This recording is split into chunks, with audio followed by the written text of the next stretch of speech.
Viva comigo o drama dessa menina. Essa menina não é uma menina síria. Essa menina é uma menina de Israel. Só que nesse período quem estava reinando sobre a Síria era um rei chamado Ben-Hadad. E em Israel quem reinava era o rei chamado Jorão. O texto introduz o capítulo 5 te informando da presença de um homem chamado Naamã. Este homem é um homem capaz, é um homem que tem um certo prestígio diante da sociedade, é alguém que é bem visto diante da sociedade. Mas o texto então informa para nós que esse homem sofria de uma doença, e essa doença é a lepra. Depois de informar que Naamã, que era o chefe do exército da Síria, sofria de uma doença chamada lepra, o texto então nos informará que um dia a Síria, fazendo uma de suas incursões, porque no mundo antigo era absurdamente comum guerra entre as nações, primeiro para a emancipação do território, segundo para a aquisição de espólios de guerra, era a maneira de tornar o exército mais forte, escravizando o outro povo, ou era a maneira de conseguir mais dinheiro, obrigando o outro povo a pagar tributo. Então o texto está nos informando que a Síria fez uma incursão contra Israel, e nesta incursão, esta menina, ela foi levada cativa. Eu preciso entender aqui que quando nós analisamos o texto, a única expressão que temos é que ela é apresentada como menina. De fato, nós não sabemos o nome dela, mas nós conseguimos aproximadamente saber a sua idade a partir do texto que aparece no original hebraico. No hebraico aparece uma outra palavra aqui, Catan, que significa jovem, e a palavra menina que aparece aqui é Naará, que significa moça para casar. Então, se é uma jovem moça para casar, podemos dizer com quase absoluta certeza que essa menina deveria ser uma adolescente. E talvez isso te espante, mas não precisa se espantar. Primeiro você precisa entender que na cultura oriental era absolutamente comum e costumeiro alguém se casar muito novo, principalmente uma menina. Ela estava apta ao casamento depois da sua primeira menstruação. Possivelmente Maria, mãe de Jesus, se acha grávida dele por volta dos 15 anos de idade. Esse conceito de adolescência, ele é basicamente novo, e nós ocidentais temos esse conceito, mas à luz do texto bíblico não havia essa ideia de adolescência. Então nós estamos falando de uma menina que basicamente deve ter entre os seus 12 e 18, alguma coisa nessa idade. Agora perceba que depois que você entende que ela é uma adolescente, possivelmente uma adolescente, o texto vai informar que ela é retirada de Israel e ela é levada para a Síria. Isso é por demais interessante. Por quê? Porque se alguém retirou ela de Israel e levou ela para a Síria, significa que arrancou dela a sua casa, significa que arrancou dela a sua pátria, significa que arrancou dela a sua família, significa que arrancou dela os seus sonhos, significa que arrancou dela a sua liberdade. Esta menina tem a liberdade perdida, a casa perdida, a pátria perdida. Ela está numa terra estrangeira, numa terra distante, e como se não bastasse, ela ainda é colocada para ser escrava. Então ela realiza uma ação que ela não pensou, ela faz algo que ela não projetou, porque o texto hebraico ainda diz que ela servia. A palavra servir traz a ideia de que ela estava diante da face da mulher de Naamã. Agora perceba comigo, depois desse drama, é possível que esta menina tenha sentido frustração. E o que é frustração? Frustração é um sentimento de impotência, quando algo que a gente espera não acontece. Eu imagino que ela deve ter projetado a sua vida, eu imagino que ela deve ter analisado a sua vida, eu imagino que ela deve ter sonhado, que ela deve ter desejado, almejado, mas quando ela é retirada de Israel, ela agora é frustrada. Como se não bastasse, é possível que ela tivesse sentindo raiva com aquela situação, porque a raiva ela emerge da frustração. Mas o que nos chama a atenção é que uma das maneiras mais naturais, segundo a psicologia, de externar a raiva é através de respostas negativas. Porém, não é isso que encontramos no texto, e é possível, em terceiro lugar, que ela tenha sentido uma terceira emoção. E que emoção é essa? Ela tenha sentido o medo de estar em uma terra estrangeira, o medo de estar correndo perigo. Agora, mesmo diante daquilo tudo, esta menina descobre que Naamã sofre de lepra, mas quando ela descobre que Naamã sofre de lepra, ela não se cala, porque a pergunta óbvia seria: se ela não fala, Naamã morre. Se ela não fala que em Israel tem um profeta que pode curar Naamã, Naamã perece. Mas o texto vai nos informar que essa menina vai comunicar que existe um profeta em Israel. Sabe o que essa menina está me ensinando?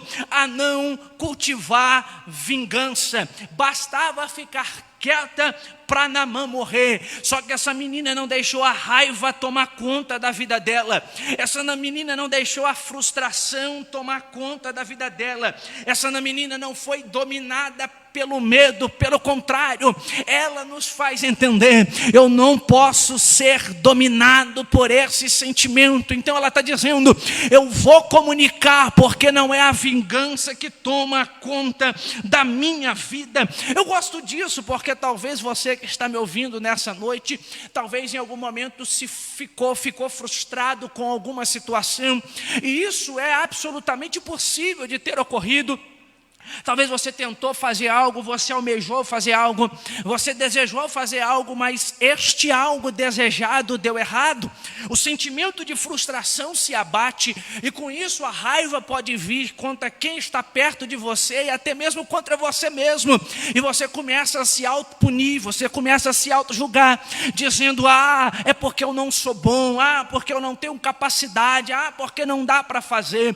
Mas é possível também que você tenha se frustrado porque alguém frustrou algo em você. Você ia fazer, mas por causa de alguém você ficou frustrado. O problema é que isso pode dominar a sua vida, e se você não tomar cuidado, você pode se querer vingar. Mas o texto bíblico nos ensina por inúmeras vezes. Eu só vou citar Levítico 19:18: não procura vingança, nem guarde rancor. O que essa menina está me ensinando é que ela não vai alimentar o ódio no seu coração. Por quê?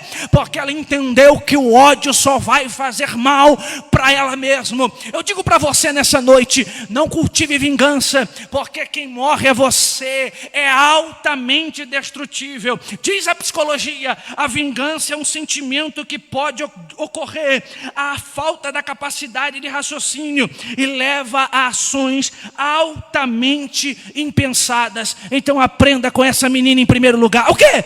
Não cultive vingança. Eu gosto de um texto em que Jesus, ele está reunido, na verdade ele está no alto da cruz, e quando as pessoas estão altamente preocupadas em infligir dor nele, o texto bíblico vai dizer que ele olha para aqueles que estavam lhe maltratando, e Jesus diz: Pai, perdoa, porque eles não sabem o que fazem. Eu gosto disso, porque Jesus poderia, como ele diz, pedir aos anjos e o amparar naquele momento, mas ele olha e diz: Pai, perdoa, porque ele não sabe os que fazem. Talvez você que está me ouvindo nessa noite, o que você precisa é perdoar aquele que te ofendeu. O que você precisa é perdoar aquele que te fez mal, porque quem ganha no perdão não é quem é perdoado, é você mesmo.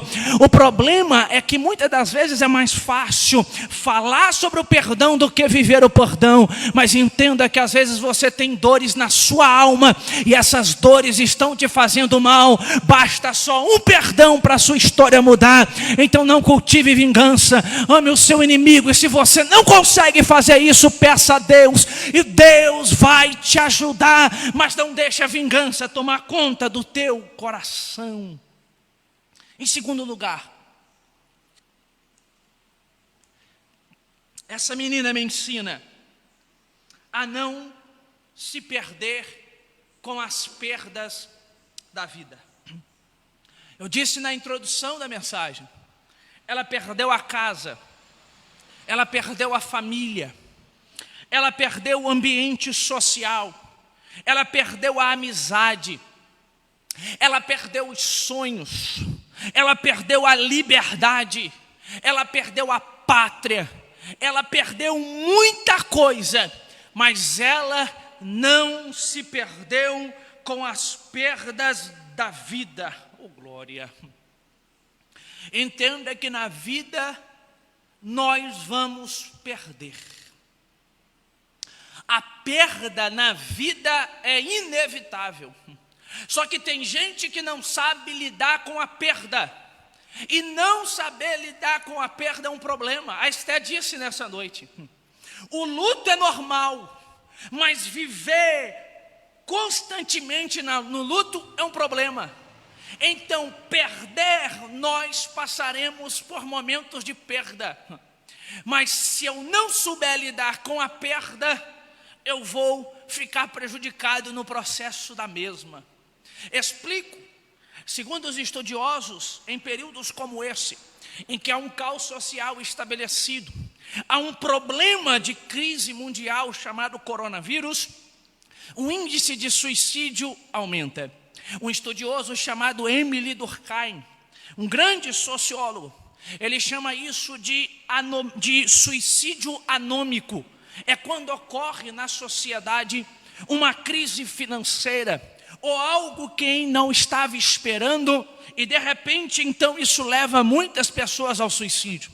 Talvez você não sabe porque não é te informado pela televisão, devido à preocupação de informar isso e crescer o índice de suicídio, porque pode gerar um comportamento de reflexo. Haja vista que a psicologia ainda diz que aquele indivíduo que próximo a nós comete um suicídio me torna vulnerável a cometer também.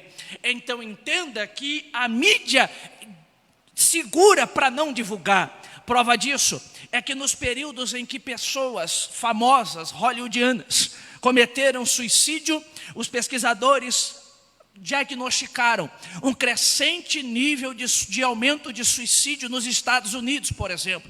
Então se evita mostrar, se evita falar. Mas eu tenho colegas em outros países que me disseram que na Itália, por exemplo, o índice de suicídio no começo do coronavírus era muito grande. Foram pessoas que faliram por causa da crise.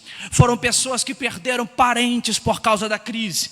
Foram pessoas que perderam emprego por causa da crise. Foram pessoas que perderam um pouco de sua saúde por causa da enfermidade. Foram pessoas que não souberam lidar com as perdas da vida. Então é isso que eu vim falar para você nessa noite. Talvez essa menina tinha tudo para atentar contra a própria vida, mas ela não atentou. Por quê? Porque ela não deixou com que as perdas lhe fizessem perder a si mesmo. A mensagem para você nessa noite é: não se perca com as perdas da vida. Perca o carro, mas não perca o caminho. Perca a amizade, mas não perca a capacidade de se relacionar. Perca o namorado, perca a namorada, mas não perca a sensibilidade de amar. Perca muita coisa na vida, mas não perca a esperança de que o Cristo que está vivo pode mudar a sua história. Na vida a gente tem que aprender a olhar para frente. Eu me lembro de Davi aqui. Betseba tem um filho, e o texto diz que o filho nasce, o filho não está bem. Davi então ora, jejua, se consagra, pede a Deus, mas a criança morre. Os servos de Davi sentem dificuldade de contar para Davi o que ocorreu. Todavia alguém entra e conta, porque eles acham que Davi estava muito triste com a enfermidade da criança, e de fato estava, mas isso produziu nele uma oração a Deus. Davi então é informado da morte do seu filho, e basicamente, após ser informado da morte do seu filho, Davi se levanta, muda a sua veste, se limpa, E alguém olha e não entende como pode, Davi. A criança morreu e você agora mudou a veste, mudou o rosto. Davi vai dizer: enquanto ele estava vivo eu podia orar por ele, enquanto ele estava vivo eu podia clamar, mas agora que ele se foi, não tem como fazer nada. Sabe o que Davi está dizendo? Nas perdas da vida, a vida continua. O problema é que tem gente que fica agarrado na perda, só que a vida continua. Nessa noite Deus está dizendo para você: faça igual essa menina, perdeu, sacode a poeira do pé, levanta a cabeça e continua caminhando, e pede graça ao Deus Todo-Poderoso para que te ajude a passar pelas situações debilitantes da vida. Mas viver é estar vulnerável. Viver é simplesmente estar vulnerável às situações drásticas da vida. Viver é correr riscos. A todo momento corremos riscos. O simples fato de decidirmos vir aqui nessa noite com a pandemia é um risco. Mas mesmo assim estamos, por quê? Porque viver é correr riscos. Então, se viver é correr risco, peça graça a Deus, mas não fique preso nas suas perdas. Nessa noite eu te digo: reage. Eu caminho para o final. Quando essa menina percebe que Naamã está doente, ela olha para Naamã, ou melhor, para a esposa de Naamã, e ela simplesmente diz: se Naamã estivesse diante do profeta que está em Samaria, ele seria curado. Eu gosto disso, sabe por quê? Porque essa menina tem a resposta para o sofrimento de Naamã. Não bastasse estar enfrentando aquilo tudo, ela ainda está propícia a ajudar. Oh, meu Deus. Ao comunicar a mensagem que ela comunica é a mensagem que vai salvar Naamã da enfermidade. Talvez Deus usará você, mesmo diante ou em meio às perdas, porque é você que talvez terá a mensagem que vai salvar a vida de alguém. Já parou para pensar que talvez você está esperando que alguém seja a resposta para você? E Deus talvez vai usar você para ser resposta para alguém. Não, eu vou repetir isso daqui. Talvez você está em casa esperando que alguém bata na sua porta, que você a receba, ou que alguém te ligue com a resposta, porque talvez você está esperando uma resposta da parte de Deus, mas talvez é você nessa condição mesmo que Deus vai usar para ser resposta na vida de alguém. Talvez é você que Deus vai usar para acabar com o sofrimento de alguém. Então faça o quê? Abra a boca e comunica a mensagem, porque você tem a mensagem. Já parou para perceber que Deus é especialista em nos usar no momento que a gente está mais quebrado? Você já parou para perceber que Deus é especialista em usar no momento que nós estamos totalmente desolados? Você já parou para perceber que Deus é especialista em nos usar no momento que tudo está um caos? Nós estamos perdendo, mas Deus nos usa para fazer outro ser abençoado.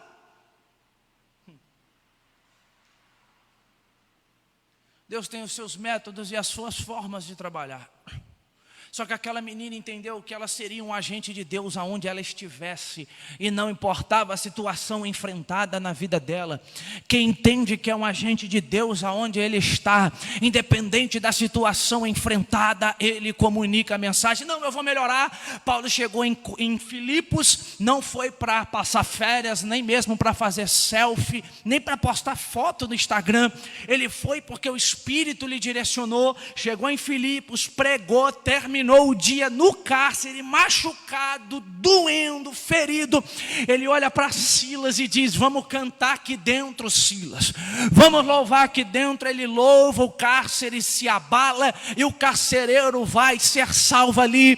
Aí Deus me faz entender, Paulo está machucado, ferido, abatido, mas é machucado, ferido e abatido que Deus usa Paulo para ser boca dele na vida de um carcereiro.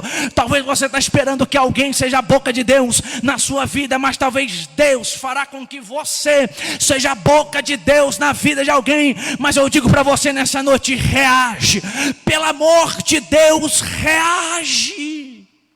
Finalizo. Aquela menina então comunica a mensagem. A pergunta é: por que ouviu uma escrava? É a pergunta mais clara. Qual valor tinha um escravo? Nenhum. E por que Naamã, chefe do exército, sai para ir a Israel ouvir uma escrava? Porque de alguma maneira aquela menina era confiável. O serviço dela na casa de Naamã demonstrou que ela era confiável. Eu gosto disso. Porque o serviço dela demonstrou confiança. Então, quando ela falou, disseram: pode ir. Porque se ela falou, nós podemos confiar. Não foi a palavra que creditou valor no testemunho. Foi o testemunho que creditou valor na palavra dela. Foi porque ela se mostrou confiável, que quando ela abriu a boca, alguém diz: pode confiar. Agora pensa comigo para podermos orar. Naamã vai. Pensa no caos que seria se Naamã chega em Israel. Tanto é que o rei de Israel, ele estranhou, achou que Naamã estava indo para observar a terra e fazer guerra. Já pensou se Naamã chega em Israel e não é curado lá? Desloca uma tropa até Israel, vai e não é curado. A cabeça da menina ia a prêmio, porque inevitavelmente se pensaria: você me fez passar uma vergonha muito grande. E a menina, como era escrava, possivelmente morreria. Mas porque a menina está dizendo: pode ir, porque tem profeta para te curar lá.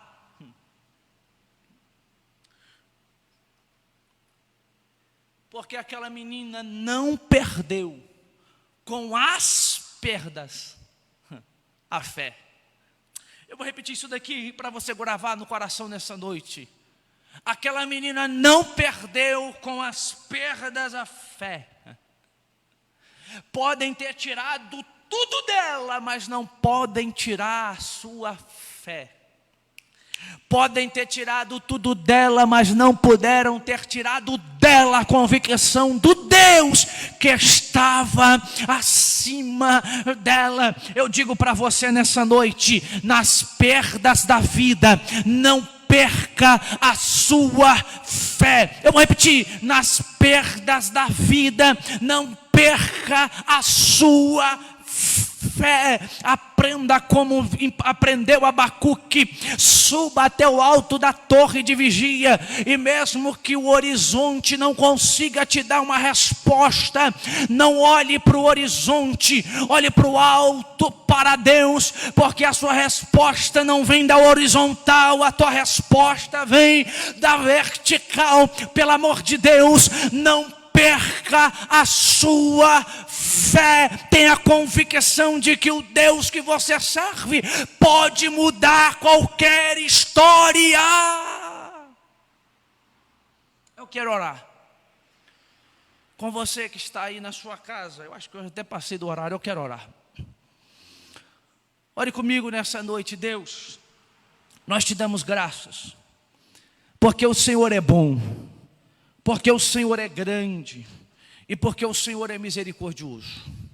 Obrigado, Pai, porque independente das perdas da nossa vida, o Senhor nos sustenta, o Senhor nos ampara, o Senhor nos ajuda. É de fato, Pai, uma situação e um tempo absurdamente difícil, porém, que possamos não perder a nossa fé. Ó Deus, que possamos não sermos dominados por sentimentos destrutíveis, mas que possamos saber lidar com isso. Ajuda-nos nesse processo e que o nome do Senhor seja glorificado, ao ponto que possamos comunicar uma mensagem que vai trazer cura, refrigério à vida de alguém. Que Deus te abençoe.